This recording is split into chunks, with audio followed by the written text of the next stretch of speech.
Welcome to the series of the Rebbe's Farbrengens.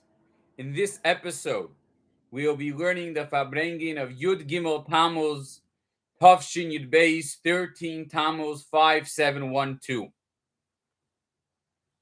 Please subscribe, like, and share this podcast and this episode with family and friends, helping spread the Rebbe's Torah, Hafotzas Hamayonet Chutza.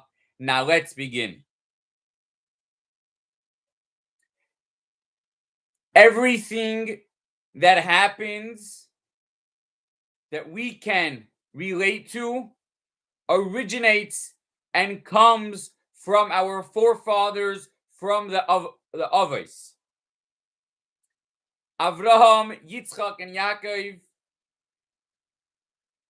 resemble Chesed, Gvura, and Tiferes, which is kindness. Gvura, we should say, was more strength, and Tiferes, which is a combination of both of them. What we said earlier about a skula, comes from the word of segel. Segel is a nekuda, which means a way of how we can pronounce certain words. And it is one dot, and a dot on the bottom, which refers to chesed, gvura, and tiferes. That's one way. There's another nikuda, which is called a shuruk, which is 1, 2, and 3, one on top of the other. What is the difference between them, and how does that relate to our personal life? The shuruk, which is 1, 2, and 3, resembles that we have to go in stages. We cannot be higher than nature, higher than our intellect. We have to go things by nature. But the segel, it is combining everything together. That when a person is kind, he can also have tiferes. He can also have gevura. It's not just one thing that needs to go and happen. In other words, what is that? Elikus, godliness, Torah, and mitzvahs. All these things is not in a way of a shuruk, it's a way of a segel. It's in a way that we could be doing one and the other at the same time. It's not that if we're involved in one, we cannot be involved in the other one. We can be involved, all of them, at the same time. This was part of the chidushim, of the things that happened at the time of Matan Torah. In other words, there's a famous phrase in Chassidus, and that is about the nimna hanem nois. In other words, that we can have two things happening at the same time, and we're not limited to one.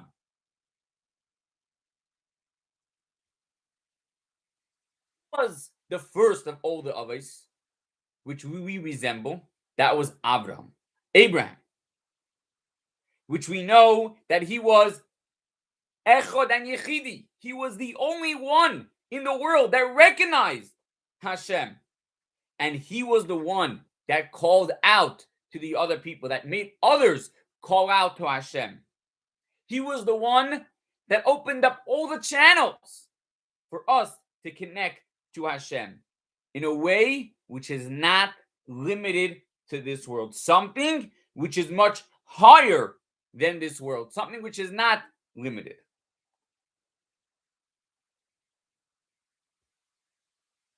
There's a phrasing in Gemara that says like this: what is a skula? We're talking about school all the time. What actually is that? So the Gemara brings down two things as to what that skula is. The first one is a Sefer Torah, and the other one is the dates from a palm tree. What's the idea of a Sefer Torah? Or what's the idea of a skula in general? It is something which is hidden, things that we keep for the other at special times, not something that we're always necessarily using at any given time. We're trying to use it only in special times, only in times that these things need to come out.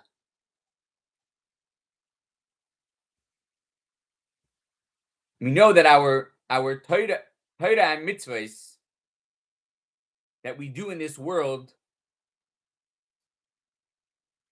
it says it is kemunach bekufsa, that it's being put into a box. For when? For the time of Mashiach, for the time for it to come and revealed. It says kimunach bekufsa. It's like it's put into the box. In other words, that in this world, the schar and the things that we can relate to from our Torah and mitzvahs is only a little bit of what will actually go and be at the time of Mashiach. But the ultimate schar will be by the time of Mashiach. That's why it says kimunach with the chaf before that translates it that it's only like, but not the actual, and we'll get the fullness by Mashiach.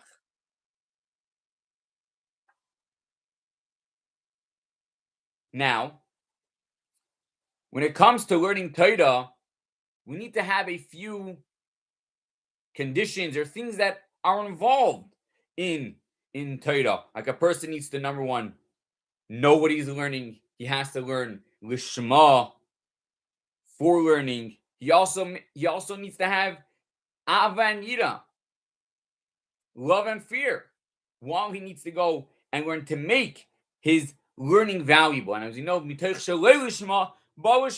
that when a person may not at the moment be doing it 100% lishma, but it will eventually get him to actually go and learn lishma. And what is the second? This is the idea of Torah, the Sefer Torah, things that are, it's not always being used. What is the second interpretation of the dates from a palm tree? The dates on the palm tree are similar to a lulav. What's a lulav? It's spelled lamed vav, lamed vez, which translates that a date which is one has one heart. So too, us Yidden, we all have that heart for Hashem, that heart for God. That it's our lave of us are going to be loy for Him. It's which translate as the lulav, which is also the thing which are used during the times of Sukkot. And this is our pintalayid, our inner Jewishness that we have to go only for Hashem.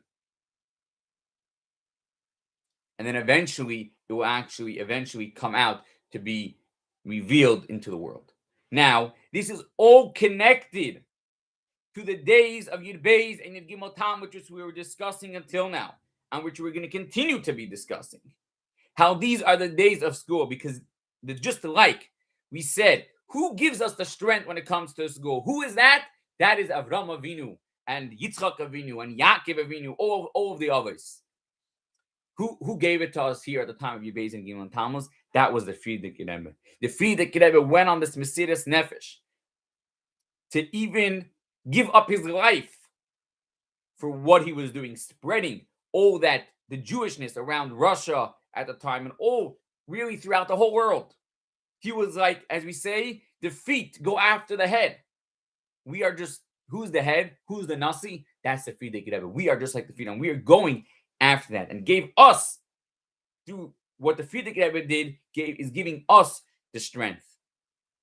And to sum up this entire sikha, and really this entire Farbringen, is all discussing how we cannot be living in this world. We have to be living with a mindset higher than this world.